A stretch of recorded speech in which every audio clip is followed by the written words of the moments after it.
Hello good morning. कसे आहात तुम्ही सर्वजण. तर हा व्हिडिओ जुना आहे. जुना म्हणजेच की माझी आई मागच्या 8 दिवसात माझ्याकडे आली होती. 4 दिवस होती आणि जायच्या त्या दिवशी ना तिने हे 2 रोपं लावली होती आणि ही रोपं ना तर कुंडीत उगवली होती. माझ्या इथंच गॅलरीत कुंडी होती आणि त्याच्यामध्येच उगवली होती. तर एकच होती. तिला म्हणत होते मी, अगं आई इथं झाडं नाही ते येत, कारण गॅलरीत ना सावलीच असते कायमस्वरूपीची, ऊन कधी नसतंच. तर ती बोलली की लावून तर बघूया, आणि माझ्या हातनं झाड लावलेलं येतं, लावून तर बघूया, आलं तर ठीक, नाही आलं तर नाही आलं, प्रयत्न करायला काय हरकत आहे. तर असू दे म्हणलं. 2 कुंड्या होत्या, माती पण होती, तर झाडं मस्त अशी लावलेली आहेत. बघूया आता काय होतं. तर सकाळी ना मिस्टरांना मुगाची डाळ केली होती, हिरव्या मिरचीतली सुकी, आणि चपाती. तर मिस्टर गेल्यानंतर आम्ही ती झाडं वगैरे लावली होती आणि त्याच्यानंतर आई बोलली की आपण छान असे लाडू बनवूया शेंगदाण्याचे.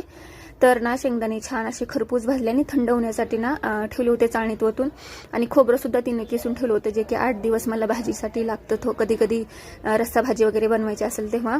आणि नंतर मी किवीचं फळ कट केलं आणि गौरीनं आणि मी छान असं किवीचं फळ खाल्लं.